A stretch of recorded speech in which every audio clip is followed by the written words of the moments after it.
உண்மைகளை உரத்து சொல்லும் யூடிவியின் இரவு நேர பிரதான செய்தி அறிக்கையுடன் இணைந்து கொள்ளும் நான் விதுஷன் பத்மநாதன். விரிவான செய்திகளுக்கு செல்வதற்கு முன்னால் முதலில் இன்றைய தலைப்புச் செய்திகள். பூஸ்டர் தடுப்பூசி பெற்றதன் பின்னரான நோய் நிலைமை தொடர்பில் அச்சமடைய தேவையில்லை என்கிறது சுகாதார அமைச்சு. நாளை சில இடங்களில் வைத்தியர்கள் பணி பகிஷ்கரிப்பில். 1000 ரூபாய் சம்பள உயர்வை முறையாக வழங்காத தோட்ட நிர்வாகங்கள் தொடர்பில் ஆணைக்குழு ஒன்றை அமைத்து விசாரணை செய்ய வேண்டும் என்கிறார் அமைச்சர் நிமல் ஸ்ரீபாலடி சில்வா. உறுதிமொழிகள் நிறைவேற்றப்படாத பட்சத்தில் தமது தொழிற்சங்க நடவடிக்கை கடுமையாக்கப்படும் என்கிறார் ராஜாங்க அமைச்சர் ஜீவன் தொண்டமான். ஆகியவை எமது தலைப்புச் செய்திகள். இனி விரிவான செய்திகளில் முதலில் உள்நாட்டு செய்திகள்.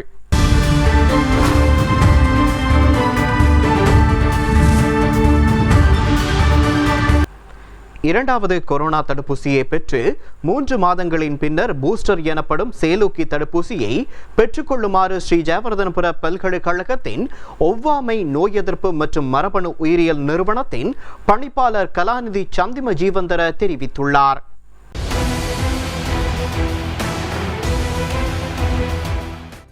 இரண்டாவது கொரோனா தடுப்பூசியை பெற்று 3 மாதங்களின் பின்னர் பூஸ்டர் எனப்படும் செயலூக்கி தடுப்பூசியை பெற்றுக்கொள்ளுமாறு ஸ்ரீ ஜெயவர்தனபுர பல்கலைக்கழகத்தின் ஒவ்வாமை நோய் எதிர்ப்பு மற்றும் மரபணு உயிரியல் நிறுவனத்தின் பணிப்பாளர் கலாநிதி சந்திம ஜீவந்தர தெரிவித்துள்ளார்.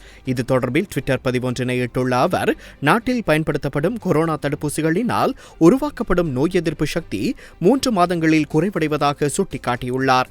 இதற்கமைய சைனோஃபார்ம் தடுப்பூசியினால் உருவாக்கப்படும் எதிர்ப்பு சக்தியை விரைவாக குறைவடைகின்றமை ஆய்வுகளில் தெரிய வந்துள்ளது. இரண்டாவது தடுப்பூசியாக மொடர்னா தடுப்பூசியை பெற்றுக் கொண்டவர்களின் நோய் எதிர்ப்பு சக்தி அதிகமாக உள்ளதாக கலாநிதி சந்திம ஜீவந்தர மேலும் தெரிவித்துள்ளார். இதனைத் தொடர்ந்து ஸ்புட்னிக் வி, அஸ்ட்ராசெனகா மற்றும் ஸ்புட்னிக் வி முதலாம் தடுப்பூசிகள் முறையே எதிர்ப்பு சக்தியை அதிகமாக வெளிப்படுத்தியுள்ளன. சைனோஃபார்ம் தடுப்பூசி தற்போது அதிக அளவில் பயன்படுத்தப்படும் கொரோனா தடுப்பூசியாகும். இலங்கையில் வைத்தியசாலையில் சிகிச்சை பெறுபவர்களின் எண்ணிக்கை மற்றும் மரணித்தவர்களின் எண்ணிக்கை என்பன குறைவடைந்தமைக்கு சைனோஃபார்ம் தடுப்பூசி சிறந்த பங்களிப்பை வழங்கியுள்ளதாகவும் அவர் குறிப்பிட்டுள்ளார். எவ்வாறாயினும் முதல் 2 தடுப்பூசிகளையும் பெற்று கோவிட்-19 தொற்று உறுதியானவர்கள் 6 மாதங்களுக்கு பின்னர் பூஸ்டர் எனப்படும் செயலூக்கி தடுப்பூசியை பெற்றுக்கொள்ள முடியும் என ஸ்ரீ ஜெயவர்தனபுர பல்கலைக்கழகத்தின் ஒவ்வாமை நோய் எதிர்ப்பு மற்றும் மரபணு உயிரியல் நிறுவனத்தின் பணிப்பாளர் கலாநிதி சந்திம ஜீவந்தர தெரிவித்துள்ளார். கடந்த 24 மணித்தியாலத்தில் கொரோனா தொற்று உறுதிப்படுத்தப்பட்டவர்களின் எண்ணிக்கை 715 உயர்வடைந்துள்ளது. இதற்கமைய நாட்டில் கொரோனா தொற்று உறுதிப்படுத்தப்பட்டவர்களின் மொத்த எண்ணிக்கை 5,79,134 அதிகரித்துள்ளது. இவர்களில் 17,218 பேர் சிகிச்சை நிலையங்களில் சிகிச்சை பெற்று வருகின்றனர். இதேவேளை கொரோனா தொற்றால் பாதிக்கப்பட்ட மேலும் 343 பேர் இன்று குணமடைந்துள்ளனர். அதன்படி நாட்டில் கொரோனா தொற்றிலிருந்து குணமடைந்தவர்களின் மொத்த எண்ணிக்கை 5,47,182 அதிகரித்துள்ளது. நாட்டில் பதிவான கோவிட் மரணங்களின் மொத்த எண்ணிக்கை 14,734 அதிகரித்துள்ளது. பூஸ்டர் தடுப்பூசி செலுத்தியதன் பின்னர் நோய் நிலைமை காணப்படுமாயின் அது குறித்து அச்சமடைய தேவையில்லை என சுகாதார தரப்பினர் தெரிவிக்கின்றனர். எவ்வாறாயினும் நோய் அறிகுறிகள் தொடர்ந்து நீடிக்குமாயின் வைத்தியர் ஆலோசனையை பெற வேண்டும் என நீர்கொழும்பு வைத்தியசாலையின் கோவிட் முகாமைத்துவ பிரிவின் பொறுப்பாளரான வைத்தியர் ரட்னசிங்கம் தெரிவித்துள்ளார்.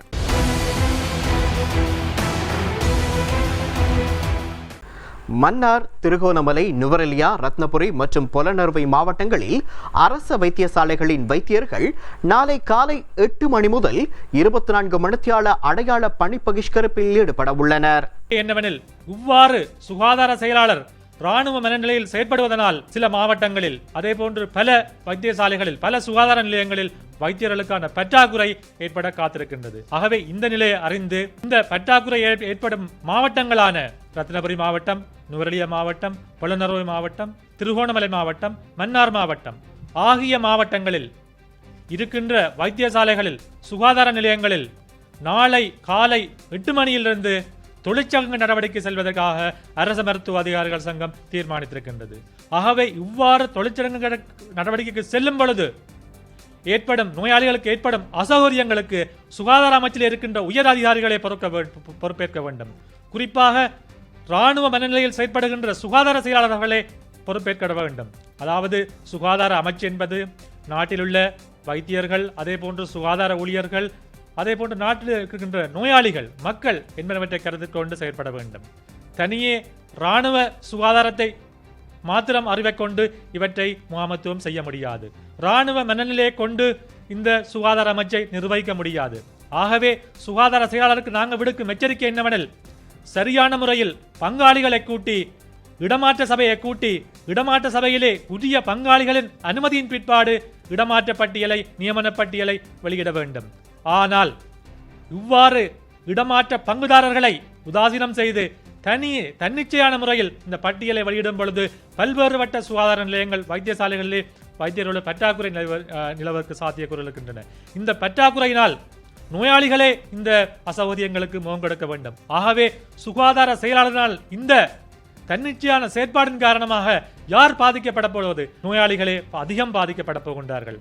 ஆகவே நாங்கள் இந்த விடயம் சம்பந்தமாக சுகாதார சேவைகள் பணிப்பாளர் நாயகம் சரியான முறையில் அசௌகரியத்துக்கு உள்ளாயிருக்கின்றார்.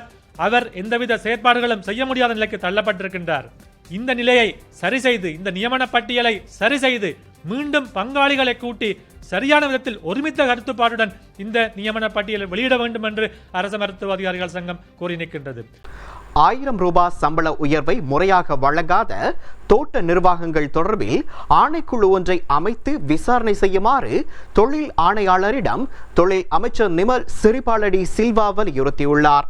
இதேவேளை உறுதிமொழிகள் நிறைவேற்றப்படாத பட்சத்தில் தமது தொழிற்சங்க நடவடிக்கை கடுமையாக்கப்படும் என ராஜாங்க அமைச்சர் ஜீவன் தொண்டமான் தெரிவித்துள்ளார். 1000 ரூபாய் சம்பள உயர்வை முறையாக வழங்காத தோட்ட நிர்வாகங்கள் தொடர்பில் ஆணைக்குழு ஒன்றை அமைத்து விசாரணை செய்யுமாறு தொழில் ஆணையாளரிடம் தொழில் அமைச்சர் நிமல் ஸ்ரீபாலடி சில்வா வலியுறுத்தியுள்ளார். நுவரெலியா லபுக்கலை தோட்டப்பகுதியில் தொழிலாளர்களுக்காக நடமாடும் சேவை ஒன்று நேற்று இடம்பெற்றது. இந்த நிகழ்வில் கலந்து கொண்டு உரையாற்றிய அமைச்சர் நிமல் ஸ்ரீபாலடி சில்வா, කම්කරුවන්ගේ වේතන අපි ලබා දීම පිළිබඳව අපි පරිපාලක සභාව මගින් රුපියල් 1000 වැටුප දෙන්න තීන්දුවක් ගත්තා. මේ අවස්ථාවේදී හාම්පුතුන්ගේ සංගමය බොහෝ විට සම්පූර්ණයෙන්ම මේ සඳහා විරුද්ධ වුණා. ඔවුන් කිව්වේ පුළුවන් තරම් දුරට සාමූහික ගිවිසුමකට කලෙක්ටිව් එග්‍රීමන්ට් එකට යන්න ඕන කියලා. නමුත් කලෙක්ටිව් එග්‍රීමන්ට් එකට දෙගොල්ල අතර සමගියක් එකඟතාවයක් ඇති කරන්න අපිට පුළුවන් කමක් වුණේ නැහැ. ඊට පස්සේ මේ පොරොන්දුව ඉටු කිරීම සඳහා රජය මැදිහත් වෙලා විශේෂයෙන්ම මගේ බලතල පාවිච්චි කරලා පරිපාලක සභාව තුලින් මේ රුපියල් 1000 වැටුප අපි ලබා දුන්නා. නමුත් දැන් ප්‍රශ්නයක් තියෙනවා. දැන් වතුවල පරිපාලක සභා තීන්දුවට විරුද්ධව අධිකරණයට ගිහිල්ලා තියෙනවා. අපිත් නීතිඥ මහතුරු ඉදිරිපත් කළා, වෘත්තීය සමිතිත් නීතිඥ මහතුරු ඉදිරිපත් කරලා මේ ප්‍රශ්නය අධිකරණයේ ඉදිරියේ විභාග වෙනවා. නමුත් තහනම් නියෝගයක් ලැබුණේ නැහැ. මං හිතන්නේ 90ක් විතර තැන්වල මේ රුපියල් 1000 පඩිය ගෙවනවා.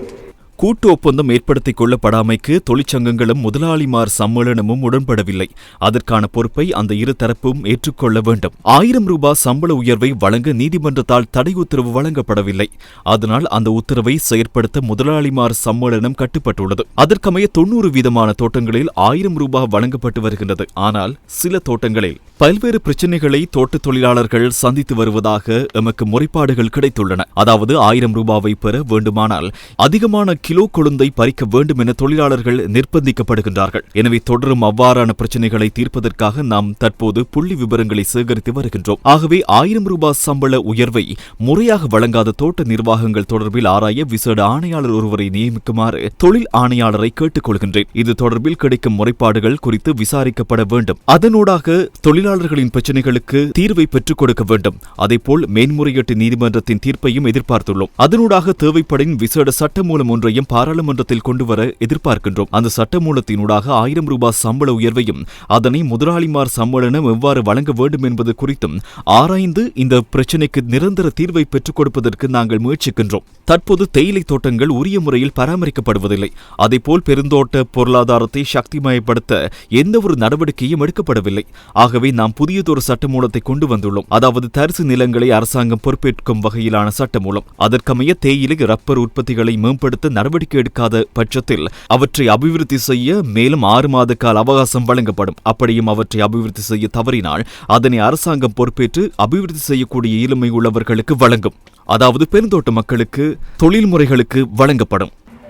ඒක දියුණු කරේ නැත්තම් රජයට අරගෙන රජය ඒක කම්කරු ජනතාවට එහෙම නැත්තම් ඒක දියුණු කරන්න පුළුවන් කණ්ඩායමකට මම විශේෂයෙන් මේ දීලා සිටියා වත්තේ වැඩ කරන කම්කරුවන්ට ඒ අයට ගව පාලනයේ සඳහා තනකොළ වගාව සඳහා ඉඩ මේ අයිතිය නෙවෙයි ඉඩ මේ භුක්තිය ලබා දෙන්න කියලා.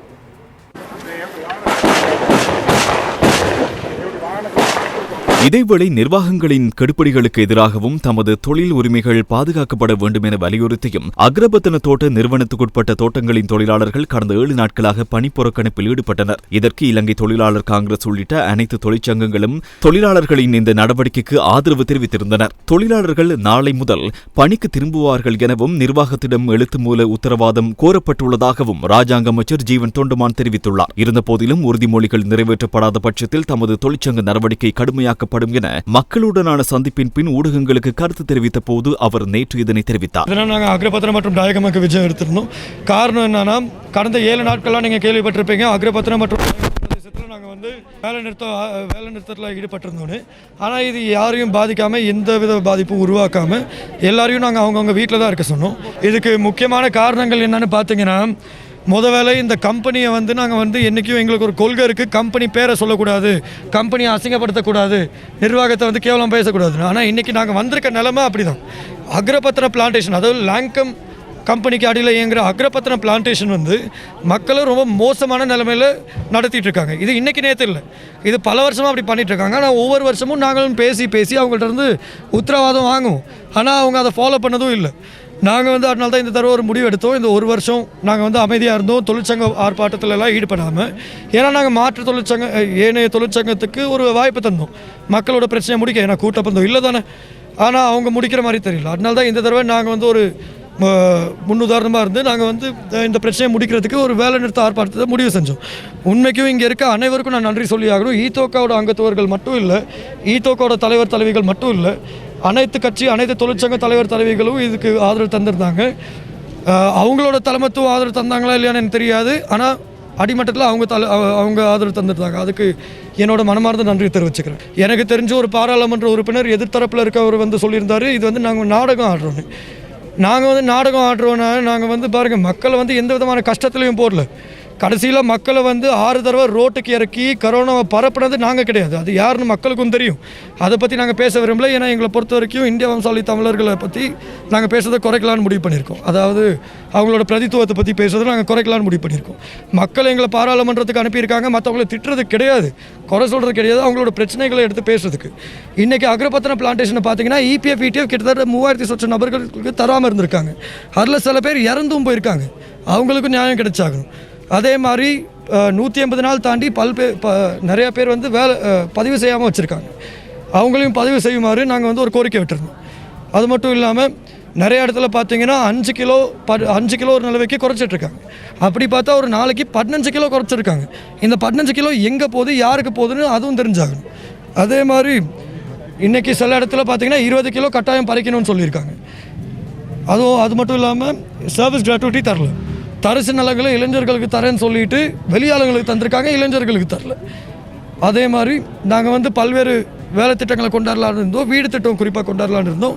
ஆனால் அதுக்கு வந்து இவங்க அரசியல் செய்கிறனால, அதாவது நாங்கள் 1000 ரூபா வாங்கி தந்தனால இவங்களுக்கு இஷ்டம் இல்லை வீடு கட்டுறதுக்கு. இவங்களை பொறுத்த வரைக்கும் எங்கள் தோட்டத்தில் இவங்க எங்கள் தோட்டத்தில் இவங்க வேலை செய்யலைன்னா வீடு கட்டி தர முடியாது. அதனால தான் நாங்கள் வந்து திருப்பி சொல்லியிருந்தோம், காணி உரிமை எங்களுக்கு ரொம்ப முக்கியம். ஆனால் இந்த காரணம் எல்லாத்தையும் வச்சு தான் நாங்கள் வந்து வேலை நிறுத்த போராட்டத்துக்கு போயிருந்தோம். அது வெற்றிகரமாக தான் போயிருக்கு. கம்பெனி வந்து இப்போ வாய் மூலியமாக எங்கள்கிட்ட சொல்லியிருக்காங்க, அதை நாங்கள் எழுத்து மூலியமாக எதிர்பார்க்குறோம். ஏன்னா எங்களுக்கு இந்த கம்பெனியோட பேச்சில் நம்பிக்கை இல்லை, எழுத்து மூலியமாக இருந்தால் நாங்கள் நம்புவோம். முதல் விஷயம் என்னென்னா, இவங்களோட EPF ETF கட்டுறதுக்கு ஒரு ஒர்க்கிங் பிளான் எங்களுக்கு வேணும். அதாவது எப்படி கட்ட போகிறாங்க, எத்தனை நாளில் கட்ட போகிறாங்க, யார் யாருக்கு கட்ட போகிறாங்க. EPF ETF தர வேண்டிய சில நபர்கள் இறந்து போயிருந்தாங்கன்னு நான் சொல்லியிருந்தேன். அவங்களுக்கு கிடைக்கலன்னா நாளைக்கு அட்லீஸ்ட் அவங்க குழந்தைங்களுக்கு கிடைச்சாகணும். அதுக்கு ஒரு சிஸ்டம் கட்டாயம் கொண்டு வந்தாகணும். ஏன்னா பர்த் சர்டிஃபிகேட் இருக்குது, ID கார்டு இருக்குது, அதே மாதிரி அவங்களோட ETF EPF நம்பரும் இருக்குது. அதை வச்சு கட்டாயம் எடுத்து தர முடியும். ஆனால் நீங்கள் சொன்னது ஒன்றுமே நடக்காமல் இருந்துச்சுன்னா தேயெல்லாம் அக்ரபத்தனை விட்டு வெளியே போகாது. தொழிலாளர்கள் அனைவரும் திங்கக்கிழமையிலேருந்து வேலைக்கு போவாங்க. ஆனால் ஒரே ஒரு வித்தியாசம் என்னென்னா அனைவரும் சமமாக பறிப்பாங்க. இனிமேல் இந்த துறை சொல்கிறபடியோ இல்லாட்டி சின்ன துறை சொல்கிறபடியோ பறிக்க போகிறதில்ல. மக்கள் அங்கே என்ன பறிக்கிறாங்களோ அதான் இனிமேல் நோம். இது எல்லா தோட்டத்திலையும் அமல்படுத்துமாறு கேட்டு.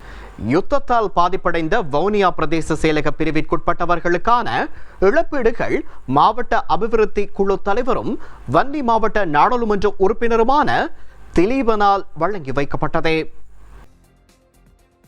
யுத்தத்தால் பாதிப்படைந்த வவுனியா பிரதேச செயலக பிரிவுக்குட்பட்டவர்களுக்கான இழப்பீடுகள் மாவட்ட அபிவிருத்தி குழு தலைவரும் வன்னி மாவட்ட நாடாளுமன்ற உறுப்பினருமான திலீபினால் வழங்கி வைக்கப்பட்டது. வவுனியா பிரதேச செயலக மாநாட்டு மண்டபத்தில் பிரதேச செயலாளர் கமலதாசன் தலைமையில் இந்த நிகழ்வு இடம்பெற்றது. இதன்போது நாட்டில் இடம்பெற்ற யுத்தம் காரணமாக உயிரிழப்புகளை சந்தித்த குடும்பங்கள், அங்கவீனராகிய குடும்பங்கள், சொத்துக்களை இழந்த குடும்பங்கள் என இழப்பீடு கோரியவர்களில் தெரிவு செய்யப்பட்ட 75 குடும்பங்களுக்கு இழப்பீடுகள் வழங்கி வைக்கப்பட்டன. அத்துடன் யுத்தம் காரணமாக பாதிப்படைந்த 4 ஆலயங்களுக்கான இழப்பீடுகள் ஆலய நிர்வாகத்தினரிடம் கையளிக்கப்பட்டது. இந்த நிகழ்வில் அரசு அதிகாரிகள், பயனாளிகள் மற்றும் பலர் கலந்து கொண்டனர். கொழும்பு 12 குணசிங்கபுர சிவன் கோயில் என அழைக்கப்படும் டயஸ் பிளேஸில் அமைந்துள்ள ஸ்ரீ மீனாட்சி சுந்தரேஸ்வரர் தேவஸ்தானத்தின் பிளவ வருட அலங்கார உற்சவ தேர் திருவிழா இன்று இடம்பெற்றது.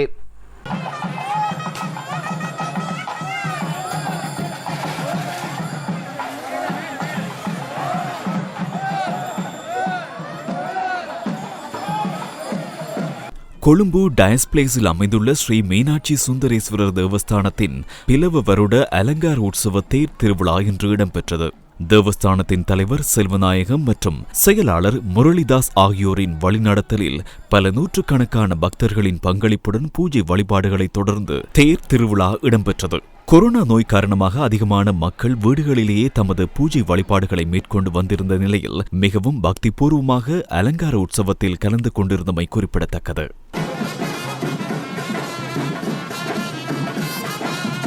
கொழும்பு பல்கலைக்கழகத்தின் பட்டமளிப்பு விழா பண்டார்நாயக்க சர்வதேச ஞாபகார்த்த மண்டபத்தில் இன்று நடைபெற்றது. கொழும்பு பல்கலைக்கழகத்தின் வேந்தராக வணக்கத்துக்குரிய முருத்தட்டுவ ஆனந்த தேரரை நியமித்தமைக்கு எதிர்ப்பு தெரிவிக்கும் முகமாக கொழும்பு பல்கலைக்கழக மாணவர்கள் சிலர் பட்டமளிப்பு விழாவில் பட்ட பத்திரங்களை பெற்றுக்கொள்ளாமல் அவரை கடந்து சென்று அதிருப்தியை வெளியிட்ட காட்சியே இது.